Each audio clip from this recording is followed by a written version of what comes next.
Hey, what's up, everybody? I'm Dennis. Welcome to Patina Code. This is So You Want to Build an AD. I'm cold right out, I'm done. Come on.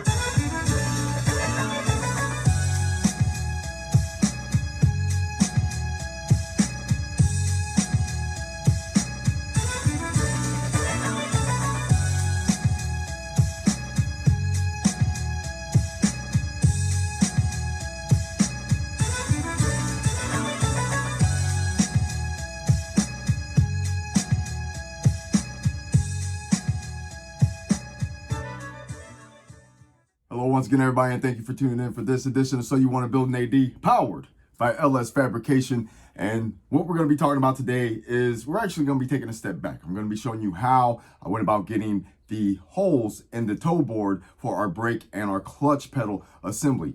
We put the LS Fabrication bead rolled toe boards in the trunk, as well as the LS Fabrication bead roll firewall.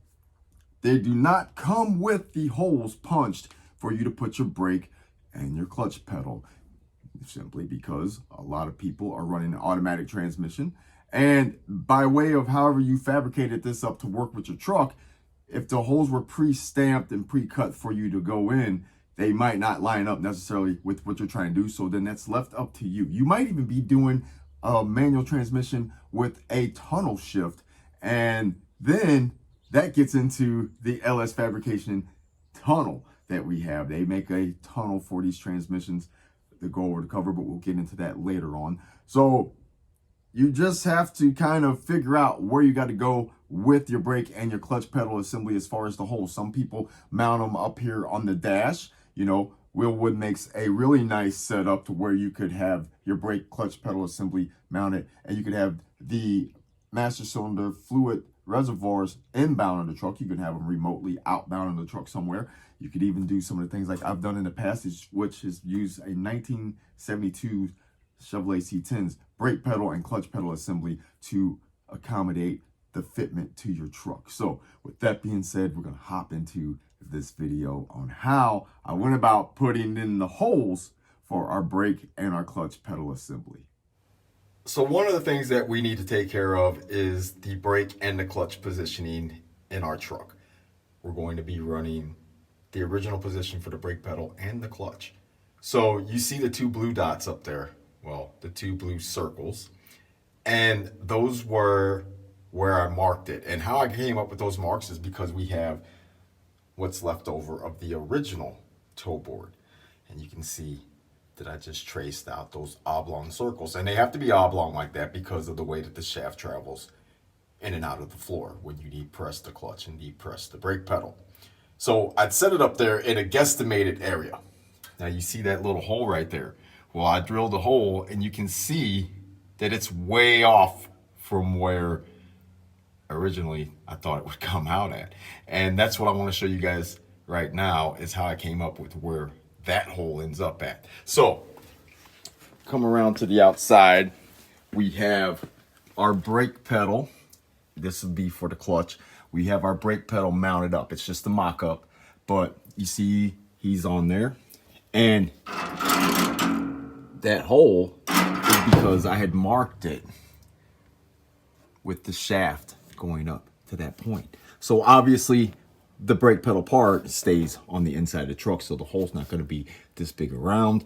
But that's how I determined where we came up with that little hole there. So now the next thing to do would be to install the clutch pedal and do the same thing. Mark it up here on the toe board and then drill the hole.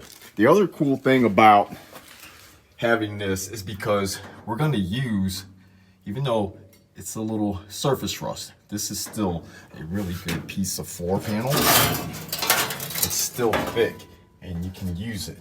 And that's what we're going to do, because we need how this is indented to be on the opposite side of our floor. So that's why we saved it. And we're not going to be running the e-brake going through there, or the accelerator pedal is not coming through there, and the starter is not coming through, obviously.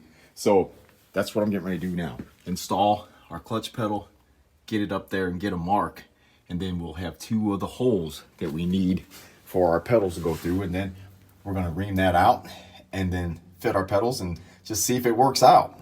Now with the step drill attachment, we're going to widen this hole and get it big enough for me to fit the reamer. What I want to do is maintain that oblong of the hole, and there's a purpose for that. We don't want the hole to be just a big circle. We want to maintain this oval almost shape. So I just need to get this hole wide enough to where I can get my reamer in.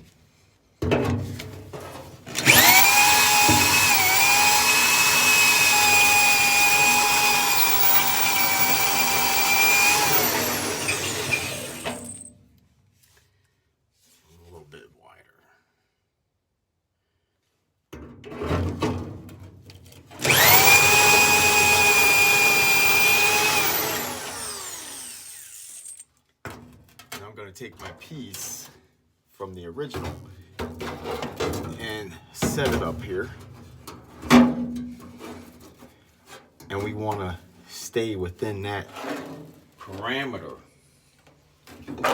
So use my center punch. I shouldn't be doing this as a scribe.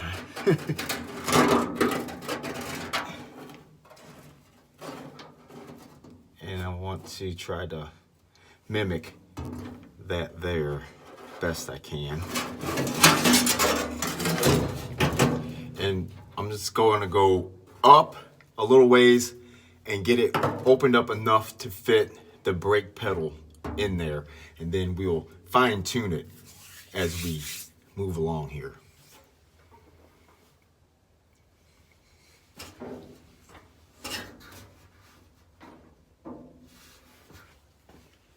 The brake pedal, so we just want to be able to go through this hole. So before we get too crazy, we're going to trace out the pattern of this biggest part of the brake pedal. And there I go again, using my center punch. Should be using my paint pen, but yeah, I know how that goes. This is what we got on hand. So I've kind of traced it out. So I'm gonna start, let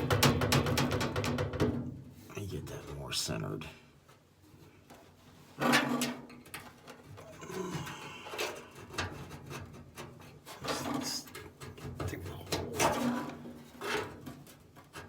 Okay. That's a little better. Now, I need to get my die grinder, put the reamer bit on there, and just waller, and just enough to get this end to go through there. That's all I want to do for right now, because you get it through. This is the original piece, and then you can just slide it through, and then we can do the rest of it as we go. So now we're just going to try to get this wallered out enough for the brake pedal just to slide in there. And you gotta be careful here.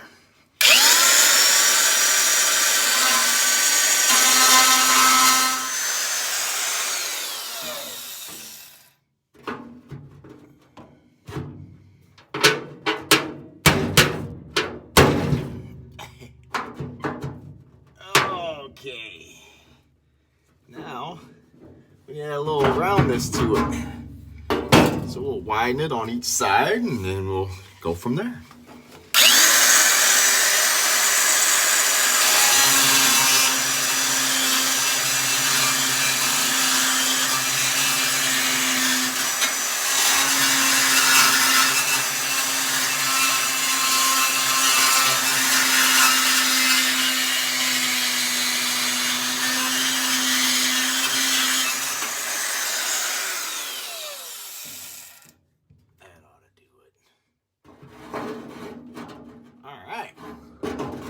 So now the next thing we need to do is go and reattach our brake pedal to the mechanism on the outside, and then just see what kind of play we get.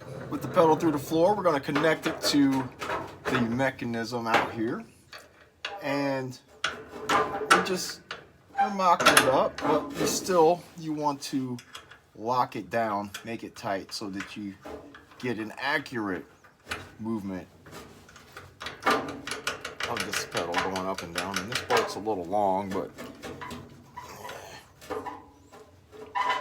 it's going to serve its purpose.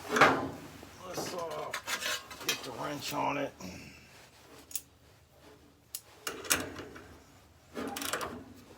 Crank down. We're just going to put it on as if, you know, we're ready to go. So, see, we need to work on the top because it's not letting it go into the rest state. So it's just a little trimming, and it's going to be a lot of on and off until you get it right. But so far for the bottom, it looks like we just have minimum trimming there at the bottom, and then we will have some trimming to do out here. So from this point on, I'm going to work from the outside of the truck and use the paint marker to mark the spots where it's rubbing and just get the die grinder and work with it. And like I said, it's going to be on and off until we get it to travel up and down smoothly like it should. Now that I have the general location, the general area of where the brake pedal is going to be, I'm going to cut out my piece from here and then mark it out on the toe board and then weld that in, and then we'll have the proper positioning for our brake pedal. So let me get this metal cut and then we're going to fit that up. With the general location determined in the toe board where the brake pedal is going to travel forward and aft, we're going to go ahead and cut out the section that we need and get it placed on our toe board. So I'm going to cut it from this original panel and then again trace out the spot where I want to cut on the toe board here and then just graft this into its place. Well, we have a positive and we have a negative. Positive is we don't scrape going in and out of our hole here. The negative is I cut too much off of this. So we're just gonna have to cut a piece of sheet metal. We have a piece of this left over and we're just gonna cut it and then weld that all together. But hey, we got our brake pedal assembly. It's never gonna come up this far, but I just want it to be to where it didn't touch at all in that hole because I don't know exactly where the brake pedal is gonna end up. I've never ran brakes underneath the floor before. They always were a firewall mount system. So now that we got this, I just need to go ahead and then finish welding it here and then get our piece here and weld it in, then grind everything back. So we got everything alleviated and patched up and we have no rubbing, no nothing.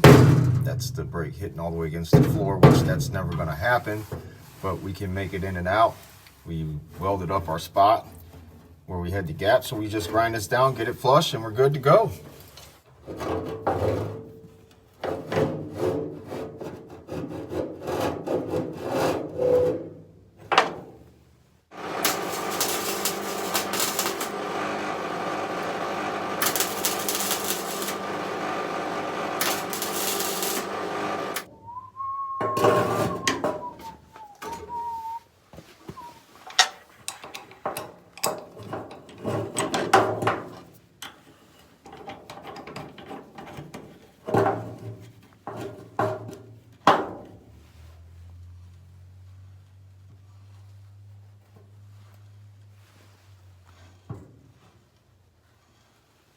Well, we made a mistake. We were able to correct it, so that's what matters there. Now it's time to jump over and do the clutch, but we're going to take a break from that right now.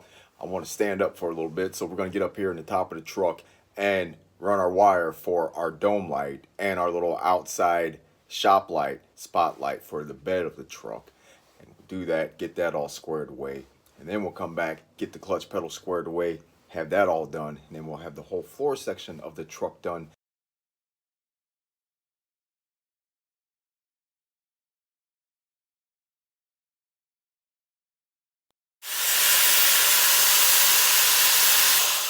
that's going to do it for this edition of So You Want to Build an AD. Thank you guys once again for tuning in for this. I appreciate everything that you guys are doing out there, supporting Patina Code, supporting the YouTube channel page. This is really good.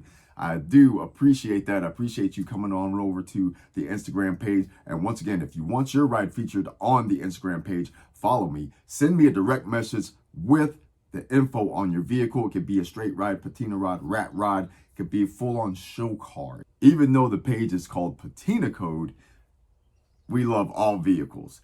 Patina Code started in my early stages when I made the transition from making, straight rides into making patina rides. And so I just went with that, and that's what it is. But if you have a vehicle and you want to have it shared on the Instagram Patina Code page, like I said, follow me, send me a direct message, give me the info, like engine, transmission, how you came about the vehicle, your plans for the vehicle, so on and so forth. Send me a few pictures. I will post it up for everybody to see. I appreciate you guys out there. And don't forget to check out my podcast. You guys will enjoy the podcast. And that too is for everybody. So if you want to be a guest on my podcast, again, all you have to do is send me a direct message on Instagram, or you can hit me up with the message via Messenger from Facebook. Just look up Patina Code, send me that message.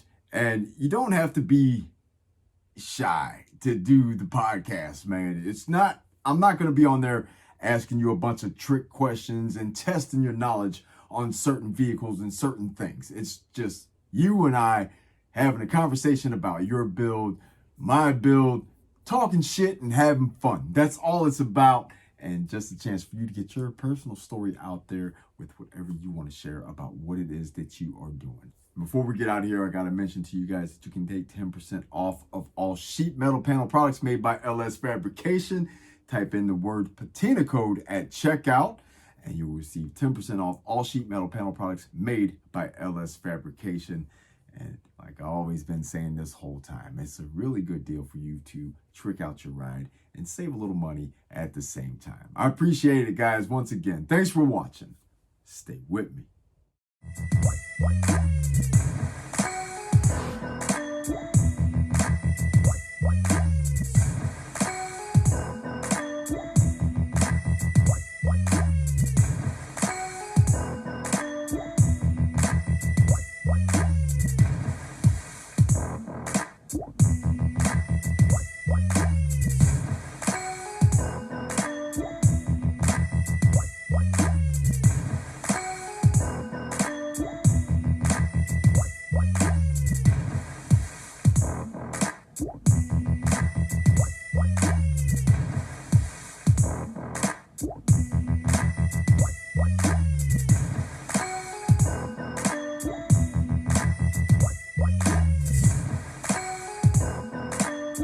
Step aside and get right.